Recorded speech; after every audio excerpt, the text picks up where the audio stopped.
Nah, sejauh mana ini? Kita sekarang yang jelas yang saya bahagia dengan mulai dicoba ini, saya lihat banyak publikasi oncom dari banyak tempat, mulai dari kesehatannya, dari cara membuat dalam ini. Kemasan apa ini? Kalau yang sekarang kita masih awal Bunda, belum dibuat jadi produk. Kita nanti mengharapkan sekarang tuh hasil penelitian tuh dimanfaatkan untuk kesehatan. Sementara kita coba lihat dari anti-aging tadi itu oksidan.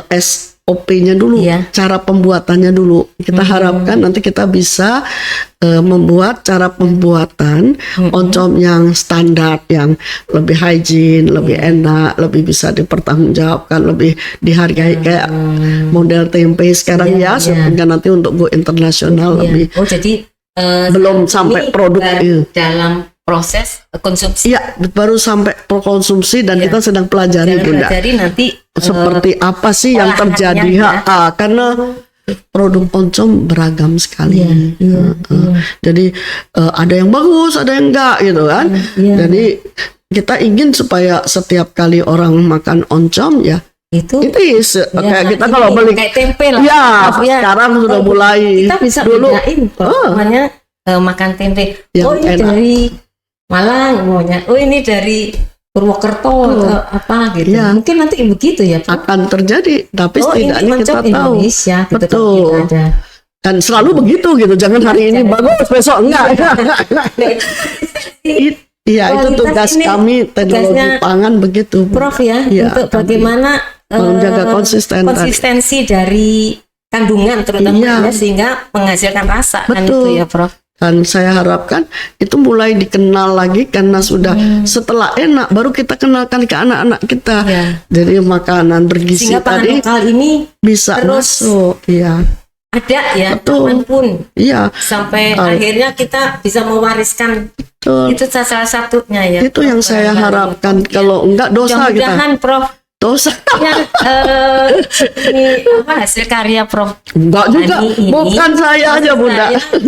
Saya lihat Prof bukan lebih cenderung lebih prioritas ke pangan lokal ya. Betul. Gitu. Oncom lah, terus kemarin ada terus yang ada di kita.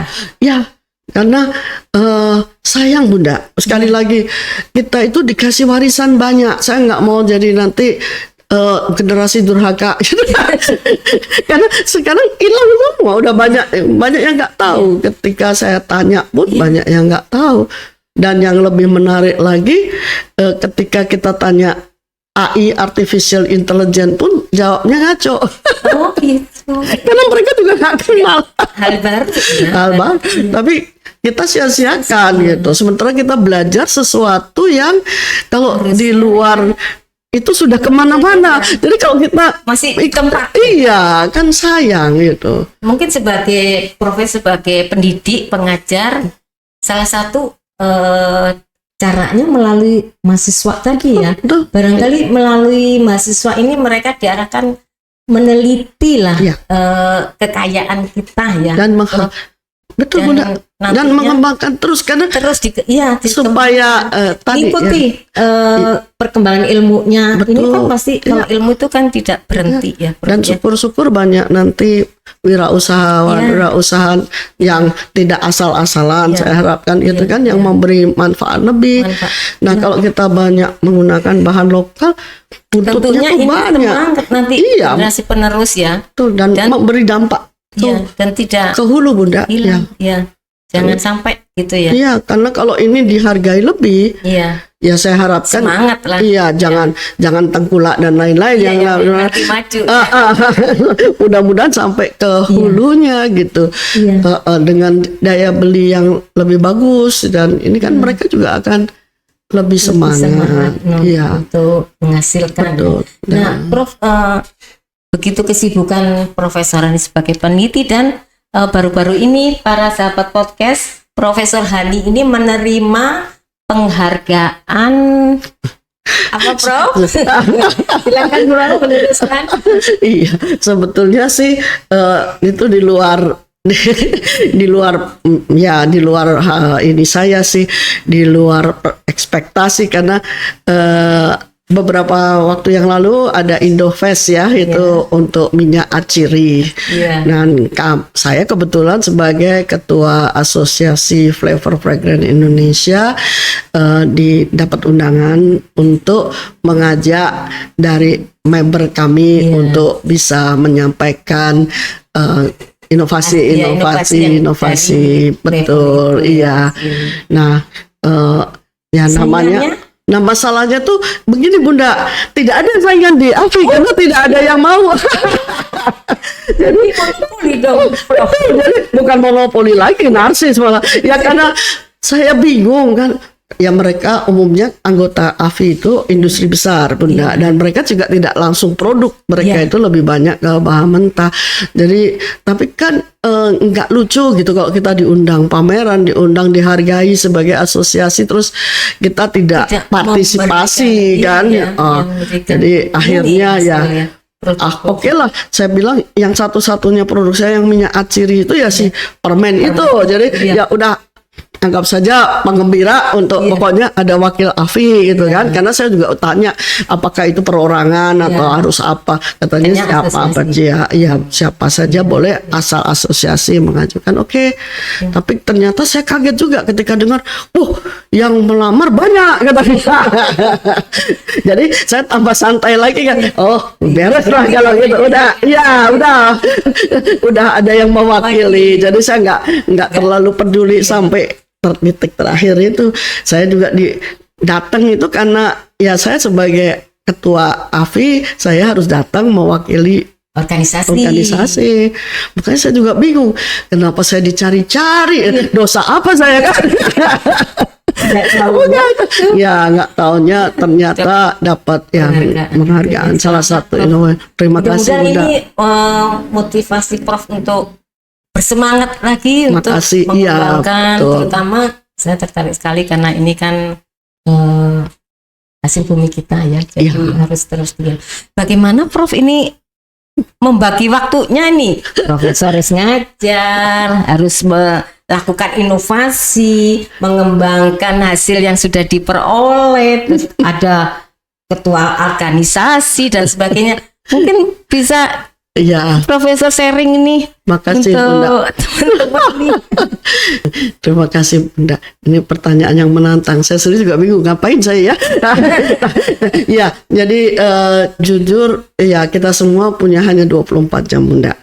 Memang mungkin sudah waktunya karena kita masuk pada era multitasking ya. Cuman saya paham sepaham-pahamnya bahwa ini bukan hanya single fighter atau hasil saya saja. Jadi alhamdulillah puji Tuhan saya itu mendapat banyak blessing, banyak berkah karena saya dibantu oleh banyak orang, termasuk karya-karya ini kan tidak saya sendiri Bunda. Mulai dari mahasiswa, teman-teman peneliti, teman-teman dosen, kemudian para penggiat dari asosiasi, termasuk dukungan seperti Bunda, para praktisi, juga dari pihak industri juga masih mau membantu. Dan yang terpenting buat saya ya karena saya tetap apapun itu kan ibu rumah tangga. Jadi saya beruntung ya masih punya anak-anak yang bisa membawa diri dan selesai ya. Jadi tidak membebani karena memang berat buat saya secara mental adalah kalau di luar kamu sibuk ngurusin anak orang, sibuk nggak jelas, anak nggak diurus, matilah saya. Jadi saya terima kasih dalam hal ini dan juga keluarga mendukung begitu ya Bunda ya. Jadi pastinya ini semua terjadi bukan karena kehebatan saya sih, karena network tadi. Jadi kita harusnya semua bisa, asal kita bersedia untuk membuka diri. Terus Dan saling kita membantu. coba saja. Jadi ya yang selalu saya ajarkan ke mahasiswa saya, jangan kita berbagi kemiskinan gitu. Kan kita selalu bilang kita itu harus pemerataan dan seterusnya. Lah kalau cara mikirnya gitu jadi pemerataan kemiskinan gitu kan. Dan jangan pernah berpikir ke arah itu. Apapun coba saja. Nggak bisa paling jelek kan nggak jadi begitu ya. Dan harus dicoba. Meneliti kan tidak berhenti. Betul, dan coba lihat positifnya. Kalau mau lihat negatifnya banyak lah, sangat banyak, dan kita akan panennya negatif. Saya katakan no, jangan ya, dan jangan berhenti nanam karena saya orang pertanian. Karena ya selama biji ataupun apa yang kita tanam baik itu pasti nanti berbuahnya juga baik. Walaupun ya paling jelek ya nggak tumbuh udah kan. Tapi oke. Tapi kalau nggak kita tanam ya kita nggak ada hasil. Dan jangan itu. Sekarang Prof Hani apa yang ingin yang menantang? Artinya wah penasaran. Terus ini harus apa sekarang Prof? Iya. Jadi yang ingin saya sih tantangan Prof untuk meneliti. Harusnya sih sudah masuk the final curtain katanya. Kalau orang bilang my way ya udah nggak mau habis. Nggak ada berhenti. Betul, tidak berhenti sih. Tapi saya juga harus tahu diri. Jadi pertama yang saya akan coba sebisanya meneruskan tongkat estafet ke generasi berikutnya. Saya sangat mengharapkan jangan sampai yang saya bilang local wisdom, local sources, kearifan lokal, kemudian apa yang diwariskan dari nenek moyang kita itu hilang. Jadi lakukan sesuatu, entah diteliti dia, karena kebanyakan informasi dan pengetahuan itu dalam bentuk oral, Bunda. Dulu kan nggak ada yang namanya podcast segala, paling kakek ke cucunya, nah sekarang udah nggak ada. Terdokumentasikan ya. Jadi hanya cerita Prof. Banyak sekali yang sudah menghilang dari kearifan. Kalau saya setiap kali ke tempat lain itu saya lihat ternyata banyak kearifan lokal, terutama pangan karena saya orang pangan. Itu yang ada di situ tapi tidak tersampaikan. Terekspos terangkat. Nah itu mungkin tantangan Prof ya. Betul ya, saya coba untuk sebisanya ngajakin mahasiswa saya, walaupun selalu dibilang profesor jadul, ya udahlah nggak apa-apa. Tapi setidaknya asal ada yang mau ngikutin dan mereka dengan bahagia bisa mulai mengingat lagi. Tapi saya lihat sekarang sudah mulai giat ya dengan adanya tempe naik. Awal-awal saya dibilang ngapain ngomong tempe, mental tempe. Saya bilang tuh lihat mental tempe itu hebat gitu kan, murah sehat. Dan sekarang dicari orang luar, makanya jangan menghina mental tempe.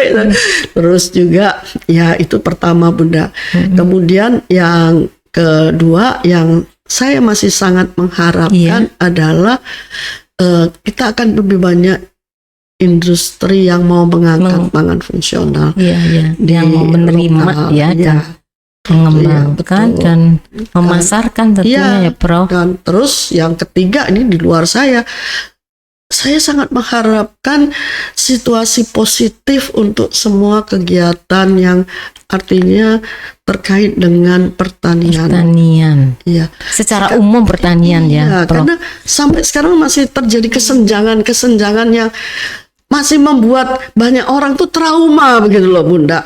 Jadi misalnya yang saya tahu persis kalau di Jepang petani itu bangga dan boleh dibilang hidupnya bagus. Karena ya kalau dia misalnya menanam hari ini, dia tahu kalau nanti panen harganya sekian. Kalau ada kepastian harga. Jadi karena mereka sudah membuat manajemen yang saya ngertinya Jepang ya, tapi di tempat lain juga ada kepastian kuota Bunda. Jadi tidak ada yang jor-joran. Jadi sehingga harganya naik turun. Itu ya. Tapi itu bukan bidang saya sih. Cuman saya hanya tidak. Prof salah satu eksternal ya. Tapi itu akan menggerakkan semua Bunda. Kalau sekarang saya tuh akan kesulitan cari bahan baku kadang-kadang ya, karena petaninya ya kadang-kadang kadang yang lebih susah lagi kalau udah petaninya ngaco, begitu ada yang nawarin mahal dia jual aja lah ya. Gimana kan itu? Iya, harusnya masuk industri ya. Itu aja sih mimpi saya, Bunda. Cuman memang saya tahu diri, kembali lagi ya, peran saya sudah tidak terlalu banyak dalam hal ini. Tapi saya mohon mudah-mudahan sih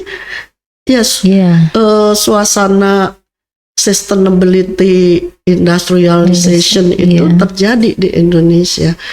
Dan kita punya banyak hasil hutan juga, tidak harus nebang pohon kan.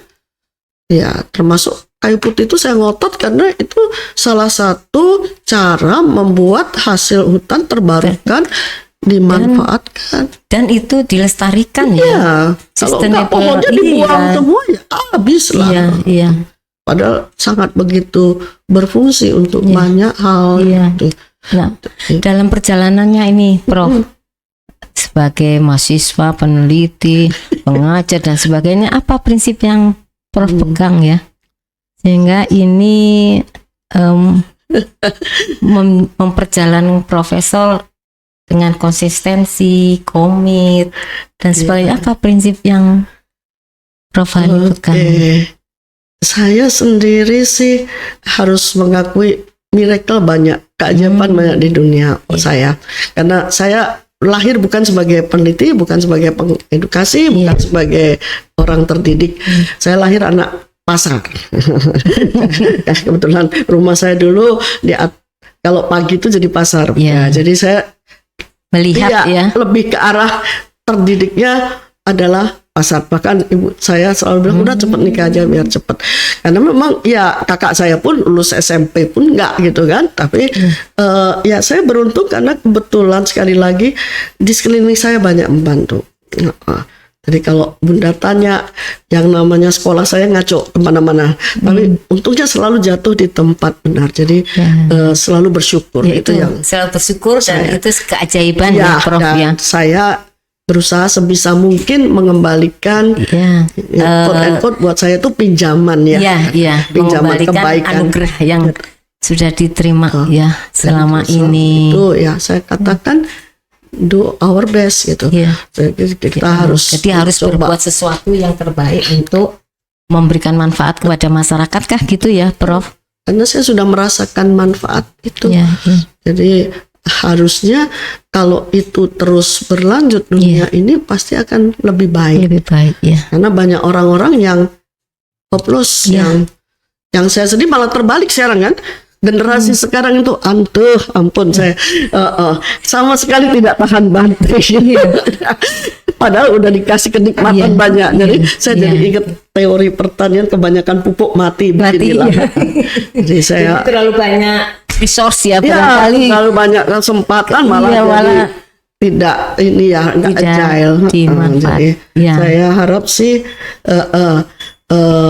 yang saya lakukan selama ini lebih kepada tadi, kalau orang Jawa bilang dablek gagal udah dimarahin udah ketawain udah pokoknya intinya saya akan melakukan yang menurut saya itu bisa memberikan kebaikan, manfaat masyarakat.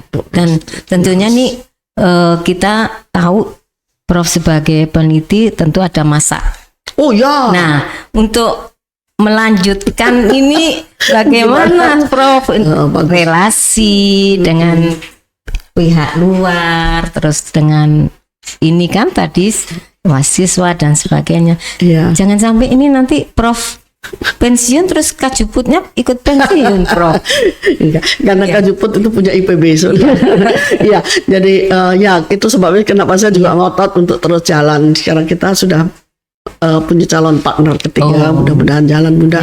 Tapi yang ingin saya saya wariskan itu adalah jangan pernah menyerah, itu aja.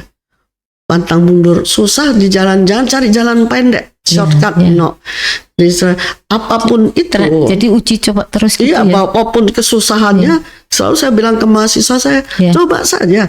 paling jelek tidak berhasil. Iya. Tapi kalau kamu tidak coba, tidak akan bisa. Nggak tahu ya di mana ininya ya, kekurangannya Jadi gitu ya. mereka selalu carinya yang gampang kan sekarang. Kamu kalau cari yang gampang aja, kamu nggak akan belajar. Nanti begitu kamu benar-benar susah, kamu Udah. iya mau ngapain tuh gitu ya. Jadi itu menanamkan semangat itu yang Iya. agak susah Bunda, termasuk menanamkan semangat diri sendiri. Ya Bunda jangan Ya pikir kadang-kadang jangan pikir saya selalu bersemangat. Goblok banget sih. Aduh, ngapain begitu ya? Mending saya main sama cucu kadang-kadang. Terus ya teman-teman udah pada pensiun jalan-jalan. Saya ngapain gitu ya? Kok nggak jelas. Tapi kembali yang misi yang tolong lebih ingat, iya kebahagiaan mulia ya, ya, seperti Prof, yang Bunda ya. lakukan sekarang. Sebenarnya Bunda udah bisa istirahat, nggak apa-apa, nggak ada yang nuntut gitu kan, Iya, karena sudah iya. selesai. Tapi kalau kita bisa memberi, ya Iya. itu pasti Iya. tidak bisa Gitu. dibeli. Iya.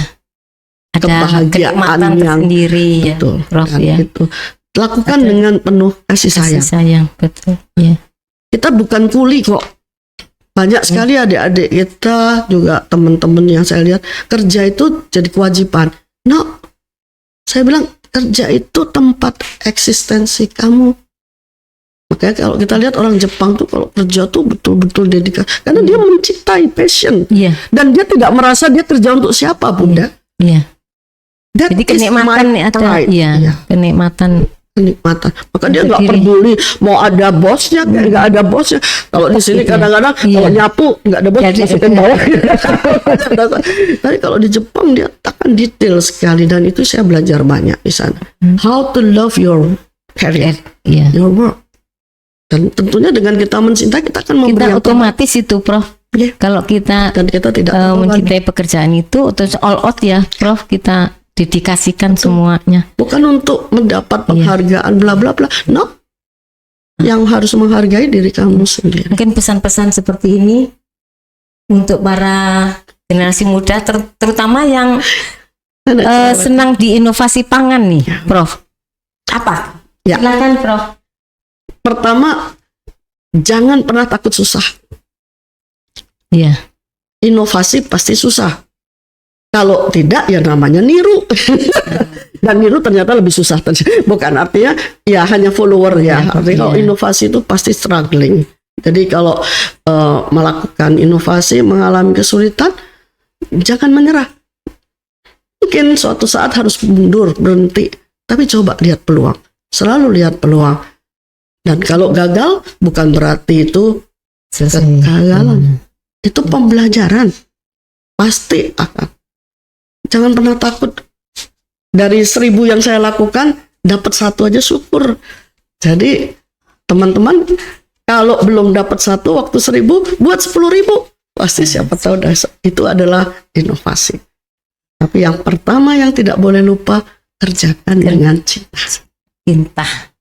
Baik. Aduh, terima kasih nih, Prof.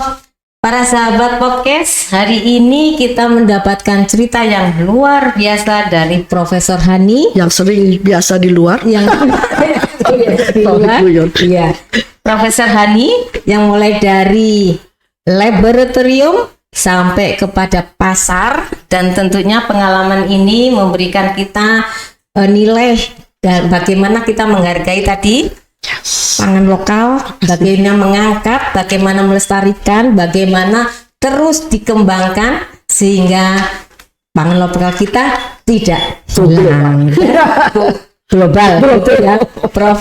Harapannya mudah-mudahan cita-cita Prof. Hani untuk mengangkat pangan lokal menjadi go global ini terlaksana dalam waktu yang cepat, karena Profesor sudah kerjasama dengan pihak luar yang tentunya lebih kompeten dalam hal ini. Amin. Terima kasih, Amin, Bu. Profesor Hani dan para sahabat podcast. Demikian catatan RS. Sampai di sini kita berjumpa pada catatan RS yang berikutnya. Wassalamualaikum warahmatullahi wabarakatuh. Waalaikumsalam warahmatullahi wabarakatuh. Mohon maaf kalau ada yang salah, Bunda. Mudah-mudahan sukses terus.